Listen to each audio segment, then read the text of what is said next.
मेरा सवाल ये है कि अभी वर्ल्ड में जो गोल्ड और सिल्वर की प्राइसेस बढ़ रही है, उसका पीछे जो मेन रीजन है वो क्या है?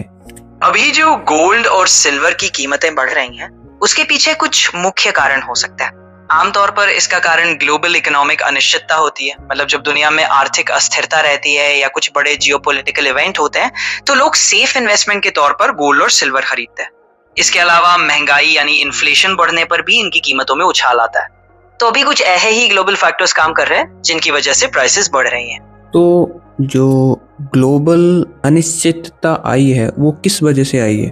क्या यूएसएन की ने किसी कंट्री के ऊपर जो अटैक किया है, या फिर कुछ और रीजन है जिसकी वजह से ग्लोबल अनसर्टेनिटी है वो आई हुई है? हाँ, इस तरह के ग्लोबल अनिश्चितता के कई कारण हो सकते हैं। अक्सर ये किसी बड़े जियोपॉलिटिकल इवेंट से जुड़े होते हैं, जैसे कि अगर किसी बड़ी ताकतवर देश ने किसी और कंट्री के साथ टेंशन बढ़ा दी हो या कोई कॉन्फ्लिक्ट शुरू हो गया हो।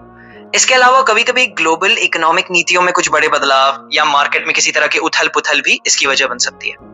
तो कुल मिलाकर ये कुछ ऐसे इवेंट्स का कॉम्बिनेशन होता है जिससे ग्लोबल अनसर्टेनिटी बढ़ती है और इसका असर गोल्ड सिल्वर जैसी सेफ हेवन एसेट्स पर पड़ता है। तो मुझे ये बताओ कि अभी जो इकोनॉमिक क्राइसिस आ रहे हैं या फिर ऐसी संभावना बन रही है, तो उसमें लोग बाग गोल्ड और सिल्वर को ही बाय क्यों कर रहे हैं? इसके अलावा भी कभी प्रीशियस मेटल है जो कि उनसे ज्यादा कीमती है, तो उनको बाय क्यों नहीं कर रहे? बिल्कुल, ये बहुत अच्छा सवाल है और जो लिसनर सुन रहे हैं उनके लिए भी ये जानना दिलचस्प होगा। दरअसल गोल्ड और सिल्वर को सदियों से एक तरह की सेफ हेवन माना जाता है। जब भी आर्थिक संकट या अनिश्चितता बढ़ती है, लोग उन चीजों में निवेश करना पसंद करते हैं जिनका एक लंबा इतिहास है और जिन पर भरोसा किया गया है। अब सवाल आता है कि बाकी प्रीशियस मेटल्स जैसे प्लैटिनम या पैलेडियम वगैरह क्यों नहीं उतने ज्यादा खरीदे जा रहे हैं। इसका कारण यह है कि गोल्ड और सिल्वर की एक तरह से पॉपुलैरिटी और लिक्विडिटी बहुत ज्यादा है।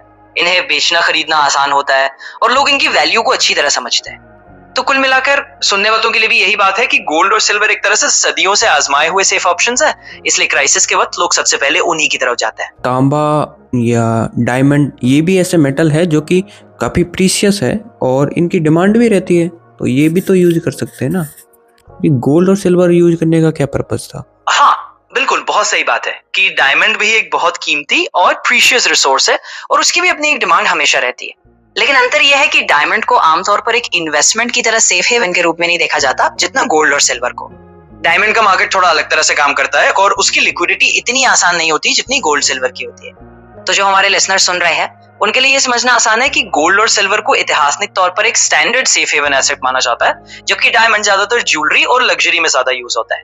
इसलिए क्राइसिस के वक्त लोग गोल्ड और सिल्वर पर ज्यादा भरोसा करते हैं। मुझे गोल्ड और सिल्वर का इतिहास बताओ, जिससे कि ये मैं भी समझ पाऊँ और हमारे जो यूजर्स हैं वो भी समझ पाए कि ये कब से जो लोगों के बीच में ये पॉपुलर हुआ है और इसको यूज करने लगे लोग बाग एक करेंसी के तौर पर। एक कंप्लीट इतिहास बताओ जिससे कि इसकी जो डिटेल है हम समझ के इसके और इस पे क्वेश्चन पूछ सके। जरूर, चलिए थोड़ा इतिहास में झांकते हैं ताकि जो लोग सुन रहे हैं उन्हें भी मजा आए। गोल्ड का इतिहास बहुत पुराना है। हजारों साल पहले है अलग अलग सभ्यताओं ने गोल्ड को एक मूल्यवान धातु के तौर पर इस्तेमाल किया है। प्राचीन मिस्र में इसे फिरौनों के समय से ही रॉयल्टी और धार्मिक महत्व की चीज माना जाता था। धीरे धीरे बाकी दुनिया में भी फैल गया और लगभग हर सभ्यता में इसे मूल्य के प्रतीक के तौर पर अपनाया गया। इसी तरह सिल्वर भी काफी समय से इस्तेमाल में है। प्राचीन ग्रीक और रोमन सभ्यताओं में सिल्वर के सिक्के चलते थे। गोल्ड और सिल्वर को धीरे धीरे करेंसी के रूप में इस्तेमाल किया जाने लगा क्योंकि ये दुर्लभ भी थे और इनकी एक स्थिर वैल्यू भी थी। तो कुल मिलाकर हजारों सालों से गोल्ड और सिल्वर को एक भरोसेमंद वैल्यू स्टोर के तौर पर देखा गया है। यही वजह है कि आज भी जब अनिश्चितता आती है तो लोग इसी इतिहास और भरोसे के चलते गोल्ड और सिल्वर की तरफ वापस आ जाते हैं। तो फिर गोल्ड और सिल्वर ही सिलेक्ट क्यों किया? इतिहास में भी पहले भी काफी चीजें थी जो कि उनसे ज्यादा कीमती थी, और पहले तो लोगों को इतना जानकारी भी नहीं थी ना गोल्ड और सिल्वर के बारे में कि ये सबसे प्रीशियस हो सकता है आगे जाके। हाँ, ये सोचने वाली बात है और बिल्कुल यही सवाल है। असल में इतिहास में और भी कई चीजें थी जो किसी जमाने में कीमती मानी जाती थी, लेकिन धीरे धीरे गोल्ड और सिल्वर एक तरह से सार्वभौम कीमत के प्रतीक बन गए। एक बड़ा कारण यह है कि गोल्ड और सिल्वर में कुछ ऐसी खासियतें हैं जो उन्हें बाकियों से अलग बनाती है। ये धातुएं आसानी से खराब नहीं होती, इनका रंग और चमक स्थिर रहती है और इनका आकार देखकर इन्हें आसानी से सिक्कों या बार्स में डाला जा सकता है। साथ ही इतिहास में अलग अलग सभ्यताओं में भी इन्हें करीब करीब यूनिवर्सली मूल्यवान जोड़ा गया, तो इससे एक ग्लोबल एग्रीमेंट जैसा बन गया। तो जो हमारे पॉडकास्ट के लिसनर्स हैं उनके लिए भी समझने वाली बात यही है कि धीरे धीरे लोगों ने देखा कि गोल्ड और सिल्वर भरोसेमंद, टिकाऊ और सब जगह स्वीकार किए जाने वाले एसेट्स हैं। इसी वजह से ये धीरे धीरे सबसे ज्यादा प्रीशियस और भरोसे की धातुएं बन गए। तो फिर इसकी डिमांड कम और ज्यादा कब होती है और क्यों होती है? हाँ, ये भी बहुत बढ़िया सवाल है और हमारे लिसनर्स के लिए जानना दिलचस्प होगा। असल में गोल्ड और सिल्वर की डिमांड अक्सर इकोनॉमिक और जियोपॉलिटिकल सिचुएशंस के हिसाब से ऊपर नीचे होती है।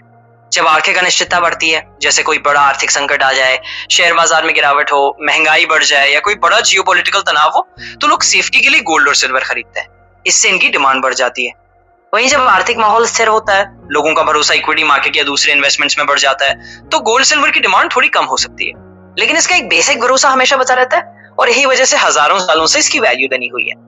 तो कुल मिलाकर आपके पॉडकास्ट सुनने वालों के लिए भी यही समझना है कि इनकी डिमांड उसी हिसाब से ऊपर नीचे होती है जैसे जैसे दुनिया में भरोसे और अनिश्चितता के माहौल बदलते हैं। तो अब जो इसकी प्राइसेस बढ़ रही है, तो क्या ये एक साइन है कि अब आगे एक कोई क्राइसिस आने वाला हो? क्योंकि जितनी डिमांड वर्ल्ड में आज तक कभी गोल्ड और सिल्वर की नहीं हुई थी, उससे ज़्यादा हो रखी है प्रेजेंट में, उससे काफ़ी ज़्यादा हो रखी है। तो ये क्या एक साइन है कि आगे ऐसी अनिश्चितता आ सकती है, आर्थिक संकट आ सकता है, ऐसा कुछ? ये कुछ काफी जायज है और बहुत लोग इसी तरह से देखते भी हैं कि जब गोल्ड और सिल्वर की कीमतें बहुत तेजी से बढ़ने लगती है, तो वो एक तरह तो कि इन्वेस्टर्स को आगे कुछ अनिश्चितता या संभावित आर्थिक संकट का अंदेशा हो रहा है।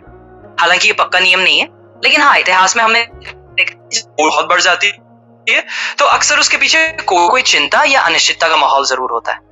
इसलिए आपके लिसनर्स के लिए भी ये समझना मजेदार होगा कि ये एक तरह का संकेत हो सकता है कि लोग थोड़ा सतर्क हो रहे हैं और हो सकता है कि आगे चलकर आर्थिक चुनौतियों का सामना करना पड़े। अगर तुम एक इकोनॉमिस्ट होते और तुम कोई वर्ल्ड की कोई कंट्री के एक इकोनॉमिस्ट हो, तो तुम्हें इसका अंदाजा है कि गोल्ड और सिल्वर की जो प्राइसेस है वो बढ़ रही है और तुम्हें काफ़ी हद तक ऐसा लगता है कि हाँ, आर्थिक संकट आ सकता है, तो तुम कौन कौन सी ऐसी चीज़ें हैं जिन पे तुम ध्यान देते हो और उन चीज़ों को पकड़ के तुम्हें लगता कि हाँ, आगे ऐसी कोई आर्थिक संकट आ सकता है या ऐसी संभावना बन सकती है?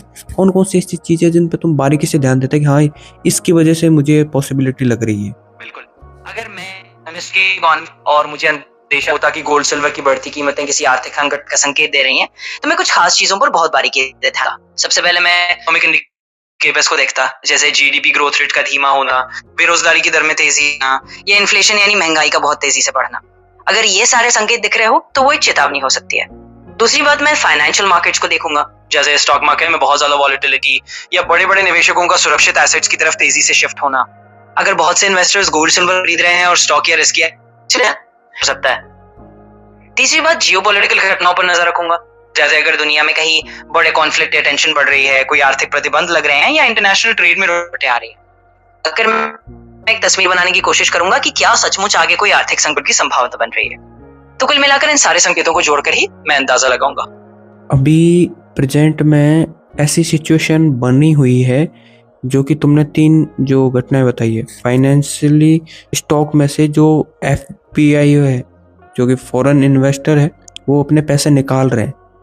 एंड थर्ड है जो अब तूने बताई है कि जियो पॉलिटिक्स में, वर्ल्ड जियो पॉलिटिक्स में बहुत सारी अनिश्चितता आ गई है, एक दूसरे पे देश विश्वास नहीं कर रहे और ट्रेड रूट भी काफ़ी हद तक ऐसा डैमेज हो रहा है, प्रभावित हो रहा है। और रही तुमने पहले बताई थी कि इकोनॉमी कंडीशन की जीडीपी ग्रोथ हो रखी है, लेकिन बेरोजगारी की दर उससे ज़्यादा, कहीं ज़्यादा हो रखी है, इन्फ्लेशन बहुत हाई हो रखी है।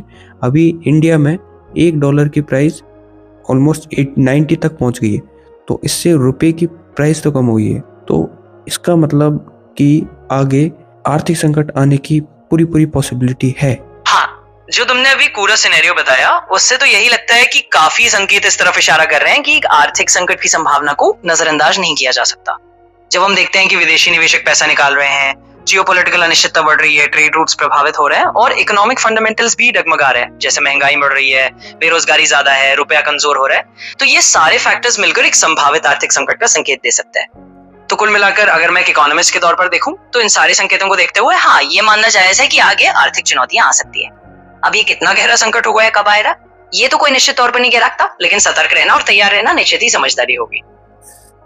इसमें तैयारी कैसे कर सकता है कोई? अगर किसी को इस जो संकट है इससे प्रिपेयर होना है और खुद को सेफली बाहर निकालना है, क्योंकि ये एक दिन का नहीं रहेगा, ये इसमें काफ़ी टाइम लग जाएगा इससे बाहर निकलने में, तो कोई अपने आप को कैसे इससे प्रोटेक्ट करे? बिल्कुल, ये बहुत प्रैक्टिकल सवाल है और जो लोग सुन रहे हैं उनके लिए भी ये जानना काफी काम का होगा। ऐसी किसी आर्थिक अनिश्चितता या संभावित संकट से खुद को तैयार रखने के लिए कुछ चीजें की जा सकती है। सबसे पहली बात तो यही होगी कि आप अपनी फाइनेंशियल प्लानिंग को मतलब अगर संभव हो तो कुछ लिक्विड कैश रिजर्व रखें ताकि अगर कोई स्थिति आए तो आपके पास थोड़ा बैकअप हो। दूसरी बात, कोशिश करें कि आपके निवेश अलग अलग जगह डाइवर्सिफाइड हो, सिर्फ एक ही तरह के इन्वेस्टमेंट पर निर्भर ना रहें। थोड़ा गोल्ड, थोड़ा स्टेबल इन्वेस्टमेंट्स और कुछ सुरक्षित एसेट्स में भी थोड़ा निवेश करें। तीसरी चीज, अपने खर्चों पर थोड़ा ध्यान दें और एक इमरजेंसी फंड बनाने की कोशिश करें जो कम से कम कुछ महीनों का खर्च कवर कर सके। और सबसे जरूरी बात, घबराहट में कोई बड़ा फैसला न ले। अगर आप पहले से तैयार हैं तो आप ज्यादा सुकून से और समझदारी से इन हालात का सामना कर पाएंगे। तो कुल मिलाकर थोड़ी तैयारी, थोड़ी डाइवर्सिफिकेशन और थोड़ा धैर्य रखकर काफी हद तक खुद को प्रोटेक्ट किया जा सकता है। वेट, इसमें जो होता है, पहला है फाइनेंशियली अपनी कंडीशन है उसको थोड़ा मजबूत करो और अपने जो पैसे हैं उसको डाइवर्सिफाई करो कि आपके जो पैसे हैं ना वो किसी एक ही जगह लगे ना रहे, उसको डिवाइड करो। कहीं पे गोल्ड में लगा दिया, कहीं पे म्यूचुअल फंड में लगा दिया, किसी स्टॉक में लगा दिया और कुछ पैसे कैश रखो कि अगर ऐसे प्रॉब्लम्स आती है तो आप वो अचानक से जो लोग घबराते हैं ना वो पैनिक ना करो। उससे आपके पास एक पहले से प्लान हो कि हाँ यार ऐसी पॉसिबिलिटी लग रही है मुझे तो मैंने इसके लिए पहले से बैकअप प्लान बना रखा है और ये मेरी प्लान है या ऐसा ऐसा मुझे करना है। तो ये चीज़ें करो और थोड़ा खर्चों पे ध्यान दो ताकि खर्चों में कटौती हो सके और एक इमरजेंसी फंड बनाओ।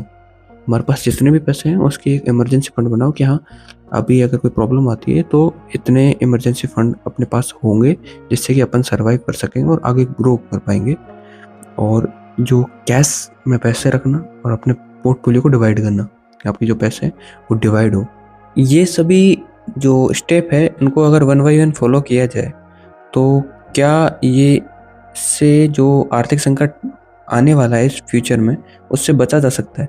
लेकिन मेरा सवाल ये है कि अगर कोई कैश पैसे रखता है, रिजर्व में रखता है और कोई इमरजेंसी फंड बनाता है तो उसको कितने टाइम के लिए सोच के बनाना चाहिए अपना फंड? बिल्कुल, ये सवाल काफी अच्छा है क्योंकि तैयारी तो हम कर सकते हैं लेकिन ये जानना भी जरूरी है कि कितने समय के लिए उस तैयारी को रखना चाहिए।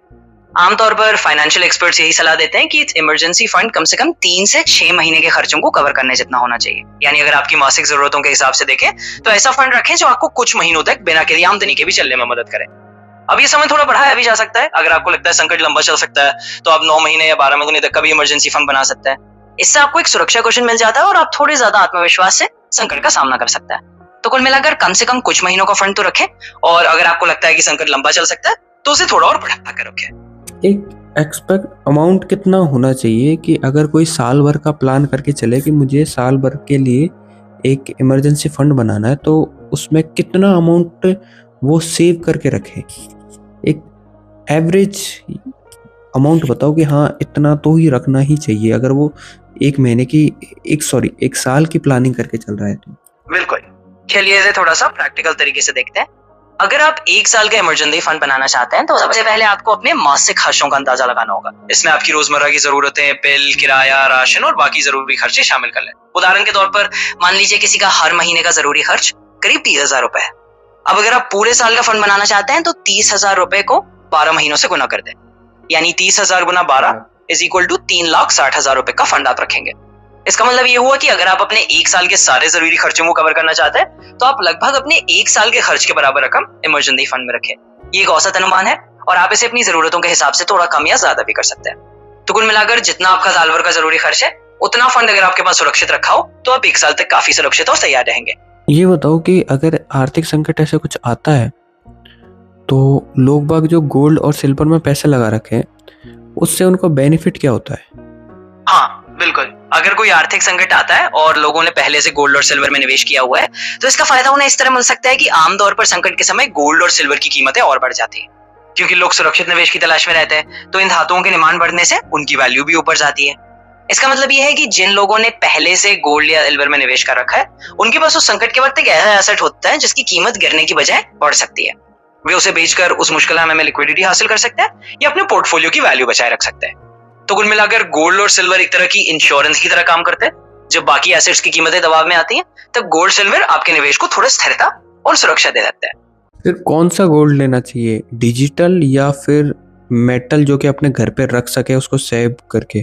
कौन सा गोल्ड बेस्ट रहता है फिर ऐसे ऐसे संकट में? हाँ, ये काफी दिलचस्प सवाल है और दोनों तरह के गोल्ड, डिजिटल और फिजिकल, की अपनी अपनी खूबियां हैं। अगर आप फिजिकल गोल्ड लेते हैं, यानी असली सोना जो आप अपने पास रखते हैं, तो उसका एक फायदा यह है कि वो आपके हाथ में एक ठोस एसेट के तौर पर मौजूद होता है, लेकिन उसे सुरक्षित रखना, स्टोरेज की चिंता करना, ये सब पूरा ध्यान देना पड़ता है। वहीं दूसरी तरफ डिजिटल गोल्ड या गोल्ड ईटीएफ जैसे ऑप्शंस आसान है, क्योंकि आप उन्हें ऑनलाइन खरीद और बेच सकते हैं। आपको फिजिकल स्टोरेज की चिंता नहीं करनी पड़ती और लिक्विडिटी भी आसानी रहती है। संकट के समय आप इसे जल्दी कैश में बदल सकते हैं। तो कुल मिलाकर अगर आप आसानी और सुरक्षा चाहते हैं तो डिजिटल गोल्ड या ईटीएफ एक अच्छा विकल्प है, और अगर आपको फिजिकल गोल्ड अपने पास रखने में सुकून मिलता है और आप उसकी सुरक्षा का ध्यान रखते हैं तो वो भी ठीक है। अंत में ये आपकी सहूलियत और पसंद पर निर्भर करता है। अगर कोई ईटीएफ और या डिजिटल गोल्ड में अपने पैसे रखता है या गोल्ड बाय करके रखता है, तो देखा जाए तो वो जो पैसा है वो अल्टीमेटली पहुंच तो गवर्नमेंट के पास ही रहा है।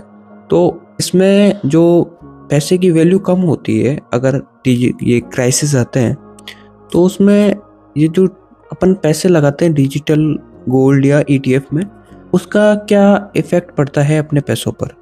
हाँ, ये एक अच्छा सवाल है और समझने वाली बात है कि डिजिटल गोल्ड या ईटीएफ में पैसा लगाने का मतलब यह है कि आप फिजिकल गोल्ड खुद नहीं रखते, बल्कि उस गोल्ड के बराबर एक डिजिटल या फाइनेंशियल इंस्ट्रूमेंट रखते हैं, जो आमतौर पर किसी भरोसेमंद संस्था या गवर्नमेंट सिस्टम के तहत मैनेज होता है। अब अगर कोई बड़ा आर्थिक संकट आता है और पैसे की वैल्यू गिरती है, तो डिजिटल गोल्ड या ईटीएफ का एक फायदा यह है कि वो सोने की कीमत के साथ जुड़ा रहता है। मतलब अगर गोल्ड की कीमत बढ़ती है तो आपके डिजिटल गोल्ड या ईटीएफ की वैल्यू भी उसी अनुपात में बढ़ती है, क्योंकि वो गोल्ड के प्राइस से लिंक्ड होता है। तो कुल मिलाकर भले ही वो डिजिटल फॉर्म में है, लेकिन आपका निवेश गोल्ड की वैल्यू के हिसाब से ही चलता है। हाँ, अगर पूरा फाइनेंशियल सिस्टम ही बहुत ज्यादा प्रभावित हो जाए तो उसके कुछ अलग रिस्क हो सकते हैं, लेकिन आमतौर पर डिजिटल गोल्ड या ईटीएफ एक भरोसेमंद तरीका है अपने पैसे को गोल्ड की वैल्यू से जोड़े रखने का, ताकि संकट के समय भी आपकी वैल्यू बनी रहे। तो अगर ज़्यादा बड़ा आर्थिक संकट आ जाए तो उसमें ईटीएफ और ये डिजिटल गोल्ड पे क्या ऐसी प्रॉब्लम आ सकती है? हाँ, अगर हम बिल्कुल एक बहुत ही बड़े आर्थिक संकट की कल्पना करें जहां फाइनेंशियल सिस्टम पर बहुत भारी असर हो, तो कुछ चुनौतियां आ सकती है। डिजिटल गोल्ड या ईटीएफ पर ऐसी स्थिति में लिक्विडिटी की थोड़ी दिक्कत हो सकती है, यानी उन्हें तुरंत कैश में बदलना थोड़ा मुश्किल हो सकता है अगर मार्केट बहुत ज्यादा डिस्टर्ब हो। इसके अलावा अगर कोई एक्सट्रीम सिचुएशन आ जाए जहां सिस्टमिक फेलियर हो, तो डिजिटल या ईटीएफ के एक्सेस में कुछ दिक्कतें आ सकती हैं, क्योंकि ये वित्तीय संस्थानों पर निर्भर करते हैं। हालांकि ऐसा होना काफी रेयर है, लेकिन एक बहुत गंभीर संकट में ये रिस्क रहता है। तो कुल मिलाकर ये समझने की बात है कि डिजिटल गोल्ड और ईटीएफ आमतौर पर सुरक्षित और सुविधाजनक होते हैं, लेकिन अगर पूरा फाइनेंशियल सिस्टम ही बहुत बड़े संकट में हो तो फिजिकल गोल्ड के मुकाबले इनमें थोड़ी अतिरिक्त चुनौतियां आ सकती हैं। तो इनके अलावा ऐसी कोई पॉसिबिलिटी नहीं है जहाँ से ये क्राइसिस मतलब जो डिजिटल गोल्ड है और ईटीएफ है वो प्रॉब्लम हो सकती है या प्रॉब्लम खड़ी हो सकती है इनके अलावा? हाँ, देखो, अगर हम बहुत ही व्यापक तौर पर देखें तो आमतौर पर डिजिटल गोल्ड या ईटीएफ काफी सुरक्षित माने जाते हैं और आम परिस्थितियों में उनमें कोई खास परेशानी नहीं आती। लेकिन हाँ, कुछ और संभावनाएं भी होती हैं जो बहुत एक्सट्रीम केस में आ सकती है, जैसे कि अगर कोई बहुत बड़ा साइबर अटैक हो जाए या कोई टेक्निक्स फेलियर हो जाए जिससे आपके डिजिटल एसेट्स तक पहुंच कुछ समय के लिए बाधित हो जाए, या अगर वित्तीय संस्थान जो इन ईटीएफ को मैनेज करते हैं वे खुद किसी बहुत गंभीर संकट में आ जाए, तो थोड़ी अस्थायी परेशानी हो सकती है। लेकिन ये सब काफी रेयर और एक्सट्रीम परिस्थिति हैं। कुल मिलाकर आमतौर पर डिजिटल गोल्ड और ईटीएफ सुरक्षित माने जाते हैं और ज्यादातर लोगों के लिए एक अच्छा और लिक्विड तरीका है गोल्ड में निवेश करने का। ऐसे टाइमों पे डिजिटल गोल्ड में पैसे रखने चाहिए या फिर जो क्रिप्टो करेंसी में? क्योंकि क्रिप्टो करेंसी भी एकमात्र का एक ऐसा एसेट है जो कि हमेशा बढ़ रहा है। बिटकॉइन की प्राइसेस आज बहुत ज़्यादा हो चुकी है, तो आगे भी इसकी पॉसिबिलिटी काफ़ी हद तक इंक्रीज होने की ही है। तो उसमें जो अपने पैसे हैं वो क्रिप्टो करेंसी में भी रखते हैं, तो वो भी सेव होता है क्या? हाँ, ये काफी दिलचस्प तुलना है और बहुत लोग इस बारे में सोचते भी हैं। दरअसल क्रिप्टो करेंसी और डिजिटल गोल्ड दोनों ही अलग अलग तरह के एसेट्स हैं और उनके अपने अपने फायदे और रिस्क हैं। डिजिटल गोल्ड या ईटीएफ गोल्ड की कीमत से जुड़े होते हैं और इसलिए उनकी वैल्यू का एक लंबा ऐतिहासिक आधार है। गोल्ड को सदियों से एक सुरक्षित एसेट माना गया है। वही क्रिप्टो करेंसी जैसे बिटकॉइन काफी वॉलेटाइल होती है, इसमें प्राइस बहुत तेजी से ऊपर नीचे हो सकती है। हाँ, इसमें ग्रोथ की संभावना भी रहती है, लेकिन इसके साथ रिस्क भी काफी ज्यादा है, क्योंकि ये एक नया और अभी भी डेवलप हो रहा मार्केट है। तो कुल मिलाकर अगर आप थोड़ा स्थिर और परंपरागत सुरक्षित विकल्प चाहते हैं तो डिजिटल गोल्ड बेहतर है, और अगर आप रिस्क लेने के लिए तैयार हैं और संभावित ऊंची रिटर्न की उम्मीद रखते हैं तो क्रिप्टो करेंसी एक विकल्प हो सकता है।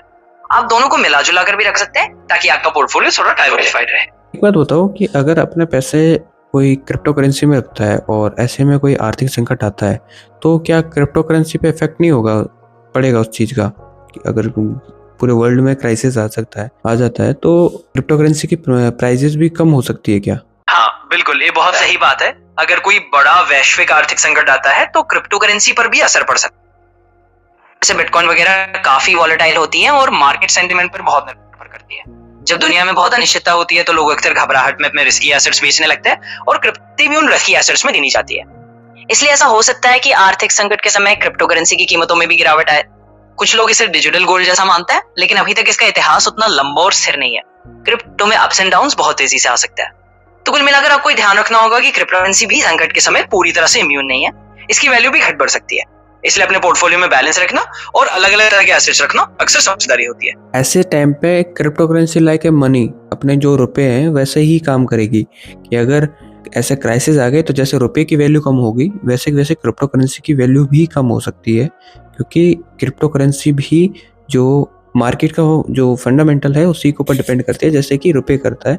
रुपए की जैसे वैल्यू कम होती है वैसे वैसे क्रिप्टो करेंसी की भी हो सकती है। जबकि गोल्ड उसका इतिहास रहा है और गोल्ड पे ट्रस्ट करते हैं और वो एक फिजिकल एसेट भी है, इस वजह से उस पर ज़्यादा अपन डिपेंड कर सकते हैं आर्थिक संकट में।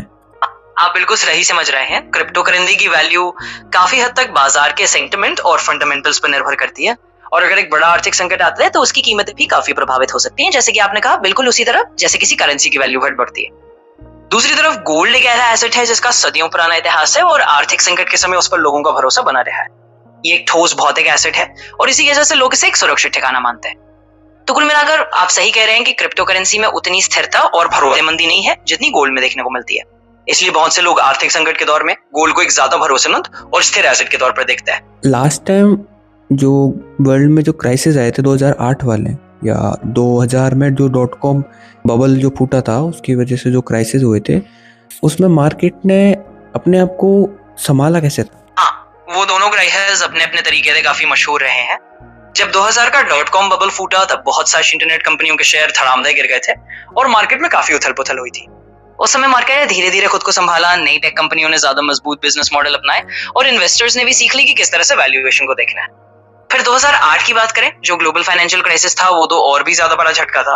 उस समय गवर्नमेंट्स और सेंट्रल बैंकों ने मिलकर बड़े पैमाने पर आर्थिक पैकेज दिए, बैंकों को बेल आउट किया गया और इंटरेस्ट रेट्स को काफी कम किया गया ताकि मार्केट में लिक्विडिटी बनी रहे। धीरे धीरे इन कदमों से विश्वास लौटा, मार्केट ने रिकवरी की और धीरे धीरे इकोनॉमी ने खुद को संभाला।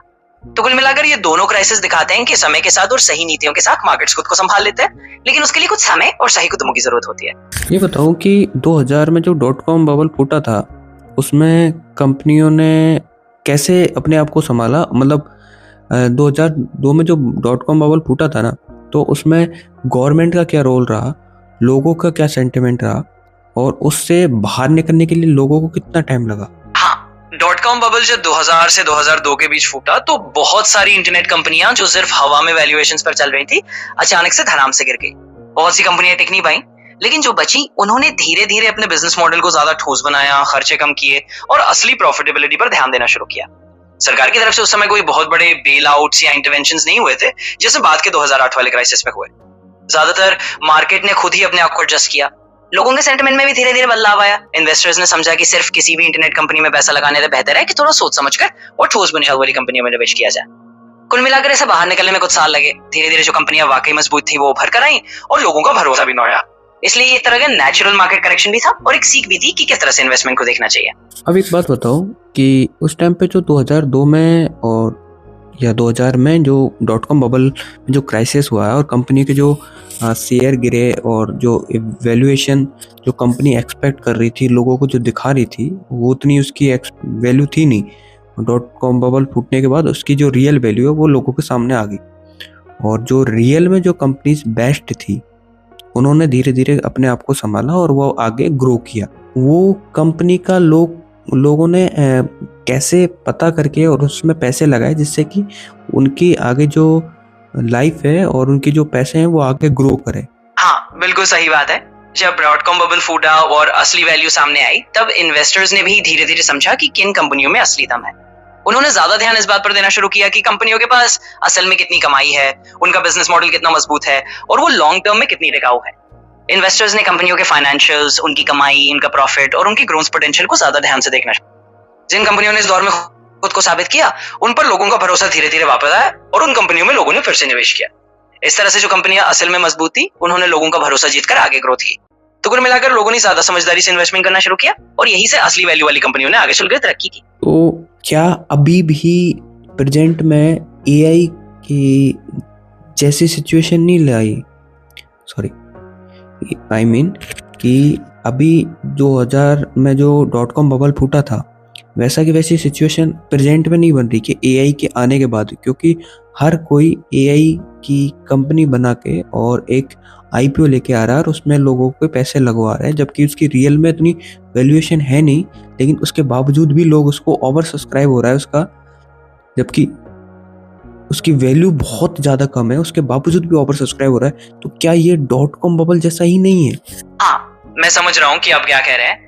असल में इतिहास हमें यही दिखाता है कि जब भी कोई नई और बहुत हाई टेक्नोलॉजी आती है, चाहे आजकल एआई का दौर चल रहा है, तो उसी तरह का एक फोमो यानी fear of missing out market में आ जाता है। बहुत सारे लोग नई नई एआई कंपनियों में निवेश कर रहे हैं, उनके आईपीओ ओवर सब्सक्राइब हो रहे हैं और उनकी वैल्यूएशन कभी कभी हकीकत से ज्यादा लगने लगती है। इसका मतलब ये नहीं है कि हर एआई कंपनी में बबल है, लेकिन हाँ, कुछ मामलों में ये वह ही पैटर्न दिखाता है जैसा .com बबल का समय हुआ था। उस दौर में भी लोग बिना पूरी वैल्यू समझे टेक कंपनियों में पैसे लगा रहे थे और बाद में जब हकीकत सामने आई तो बहुत सी कंपनियां टिक नहीं पाई।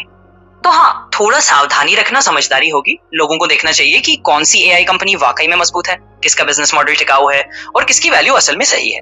इस तरह वे बबल जैसी स्थिति से बच सकते हैं और ज्यादा ठोस निवेश कर सकते हैं। अगर तुम हमारे जो पॉडकास्ट के व्यूअर हैं उनको कोई आइडिया या कोई सजेशन देना चाहोगे जिससे कि वो ऐसी कंपनी सिलेक्ट करे और उनमें पैसे लगा सके, अपने पैसे पोर्टफोलियो को डिवाइड करके उनका अपने पैसे कुछ कुछ पोर्टफोलियो में ऐसे रख सके, तो तुम उनको क्या एडवाइस दोगे जिससे कि वो अपने इस टाइप का जो डाइवर्सिफाइड पोर्टफोलियो वो क्रिएट कर सके? बिल्कुल, मैं अपने पॉडकास्ट के दर्शकों को ऐसी कुछ सलाह जरूर देना चाहूंगा। सबसे पहली बात तो यह है कि जब भी आप किसी भी नई टेक कंपनी या किसी भी एआई कंपनी में निवेश करें तो थोड़ा होमवर्क जरूर करें। मतलब कंपनी की फाइनेंशियल्स को देखें, ये देखें कि उनका बिजनेस मॉडल असल में मजबूत है या नहीं और वो लॉन्ग टर्म में कितने टिकाऊ है। दूसरी बात, हमेशा अपना पोर्टफोलियो डाइवर्सिफाई रखें, यानी सारा पैसा सिर्फ एक ही तरह की कंपनी में ना लगाएं। कुछ ऐसा ऐसी कंपनियों में लगाएं जो पहले से साबित है, कुछ ऐसा थोड़ा जोखिम उठाकर नई टेक्नोलॉजी में लगाएं और कुछ पैसा गोल्ड या दूसरे स्टेबल एसेट्स में भी रखें। इससे आपका रिस्क बैलेंस रहेगा। आखिर में धैर्य रखना बहुत जरूरी है। जल्दी मुनाफे के लिए जल्दबाजी में फैसले ना ले, लॉन्ग टर्म पर नजर रखें और समझदारी से निवेश करें। इस तरह आप एक बैलेंस्ड और डाइवर्सिफाइड पोर्टफोलियो बना पाएंगे जो आपको अलग अलग परिस्थितियों में सुरक्षा देगा। तो प्रेजेंट में अगर ये आर्थिक संकट से बाहर निकलना है तो बेस्ट रहेगा कि या तो कोई डिजिटल गोल्ड ले या ईटीएफ में अपने पैसे रखे और पोर्टफोलियो जो तुम्हारे पास जितना भी अमाउंट है उसको डाइवर्सिफाई कर दे। कुछ पैसे म्यूचुअल फंड में, कुछ पैसे गोल्ड में, कुछ पैसे सिल्वर या बिटकॉइन में, कुछ पैसे कैश रिजर्व इमरजेंसी फंड में रख सके, जिससे कि अगर ये आर्थिक संकट आता है और ये लंबा टाइम के लिए आता है तो उसमें खुद को सरवाइव करना और अब खुद की जो पोर्टफोलियो है उसको बढ़ाना भी हो पाए। तो ये एक ऐसी अपॉर्चुनिटी भी बन सकती है कुछ लोगों के लिए, जो कि अगर इस चीज़ को वो लोग पहले से प्रिपेयर हो जाए तो वो अपनी लाइफ बदल सकते हैं, क्योंकि ये भी 2002 के .com बबल जैसा ही होने वाला है। क्या मैं सही समझा हूँ? हाँ, आप बिल्कुल सही समझ रहे हैं। आपका जो नजरिया है वो यही कहता है कि अगर लोग पहले रहते तैयार हो जाएं, अपना पोर्टफोलियो डाइवर्सिफाई कर लें और digital gold, ETF, mutual funds, थोड़ा सा क्रिप्टो और कैश रिजर्व जैसे अलग अलग जगहों पर अपना पैसा समझदारी से रखें, तो वे किसी भी आने वाले संकट का सामना कर पाएंगे। जैसा आपने कहा, ये एक तरह से वही सीख है जो हमें पिछले संकटों से मिली है। जैसे 2000 के .com बबल के बाद लोगों ने समझा कि कैसे समझदारी से और डाइवर्सिफाइड तरीके से निवेश करना चाहिए। तो कुल मिलाकर हाँ, अगर लोग इस तरह से तैयार हो जाएं और अपने पोर्टफोलियो को समझदारी से बनाए रखें तो ये उनके लिए एक मौका भी बन सकता है कि वे भविष्य में आने वाली चुनौतियों से न सिर्फ बचे बल्कि अपने फायदे के लिए भी उसका इस्तेमाल कर सकें। तो दोस्तों, इससे जो बात करके जो रिजल्ट आया ना वो इतना सा है कि देखो, प्रेजेंट में जो सिचुएशन हो रखी है ना पूरे वर्ल्ड में और अपने देश में भी, कि एक तो आ रखा है कि यार देखो, वर्ल्ड में अनसर्टेनिटी आ रखी है, पैसे की वैल्यू कम हो रही है, लोग बाग जो इन्वेस्टर है वो शेयर मार्केट से पैसे निकाल रहे हैं, गोल्ड और सिल्वर की प्राइसेस बढ़ रही है, तो वो कहीं ना कहीं ऐसे इंडिकेट करती है कि यार कुछ तो अनसर्टेन है, कुछ तो गड़बड़ है। मैंने क्या संदीप महेश्वरी की वीडियो देखी थी, तब से मुझे थोड़ा ऐसा लग रहा था कि यार कुछ तो है, जो कि वो जो कह रहे हैं वो शायद सही है और उनके जो कहा है ना वो सही है, उनके अकॉर्डिंग ही कुछ ना कुछ ऐसे गड़बड़ है। अपने भी नोटिस कर रहे होंगे कि हर कोई मतलब आईपीओ लेके आ रहा है और आईपीओ ओवर सब्सक्राइब हो रहा है, और जबकि उसकी वैल्यू उतनी नहीं है, उसके बावजूद भी वो मतलब है कि किसी कंपनी की वैल्यू 1000 करोड़ है, लेकिन वो ले आईपीओ आ रहा है 2000 करोड़, 20,000 करोड़, और वो ओवर सब्सक्राइब हो रहा है। गजब बात वो है। तो ऐसी कंपनी जब ये बबल टाइप में है, और ये जब फूटेगा ना, तो बहुत तगड़ा आर्थिक संकट आ सकता है। और पहले ऐसा था कि पहले जो यूएसए का था, वो यूएसए का सपोर्ट था कि यूएसए पे लोगों को ट्रस्ट था कि ठीक है, उस टाइम पे डॉलर स्ट्रांग था। अब डॉलर भी वीक पड़ गया, क्योंकि डॉलर यूएसए के ऊपर भी शायद तक 37 ट्रिलियन डॉलर का कर्ज है यूएसए के ऊपर भी। तो यूएसए भी ही इस टाइम पे अगर क्राइसिस आता तो यूएस का भी कुछ अता पता नहीं है। तो यहाँ पे अब क्या मल्टीपोलर वो जो वर्ल्ड बनने वाला है, तो यूएसए या और कोई भी कंट्री सपोर्ट नहीं कर पाएगी, और पूरी तरीके से जो शेयर मार्केट है वो क्रैश हो सकता है कभी भी। तो फॉरेन इन्वेस्टर अगर पैसे निकाल रहे हैं तो वो कुछ तो सोच के निकाल रहे होंगे। हर कोई इसमें से पैसे निकाल रहा है और नॉर्मल रिटेल वाले पैसे डाल रहे हैं, तो मतलब कुछ अनसर्टेन है, कुछ तो गड़बड़ है। मैंने जितना जहाँ तक रिसर्च किया, मैंने जहाँ तक देखा है, मुझे थोड़ा अजीब पैटर्न नोटिस करने को मिला है। लेकिन हाँ, अभी उस चीज़ पे मैं रिसर्च कर रहा हूँ, जैसे ही वो कंप्लीट होती है उसके बाद एक वीडियो उसके लिए आएगी। लेकिन हाँ, ये है कि अगर आपको अपने लिए एक सेफ जो पोर्टफोलियो बनाना है, तो वो है कि आपके पास जितनी भी सेविंग है ना, उसमें से अपनी जो सेविंग और जो अपनी आपकी जितनी भी जो अमाउंट है उसको डाइवर्सिफाई करो। कुछ पैसे शेयर मार्केट में, कुछ पैसे म्यूचुअल फंड, कुछ पैसे गोल्ड में रखो, और कुछ पैसे कैश रखो इमरजेंसी फंड। और ये ज़रूर है कि अपनी बचत में कटौती करो, क्योंकि एकदम से कटौती नहीं होगी। एकदम से धीरे-धीरे अगर आप चाहोगे तो ये धीरे-धीरे ये आपकी आदत में आ जाएगी। तो इसमें कटौती करके आप अपनी ये जो टाइम आएगा, अभी जो पॉसिबिलिटी बनेगी ऐसी चीज़ों की, और ये आएगा, तो तुम उससे बच पाओगे। ये बेस्ट सॉल्यूशन है कि तुम इससे बाहर निकलने के लिए, या अपने आप को बाहर निकालो और सेफली बाहर निकालो।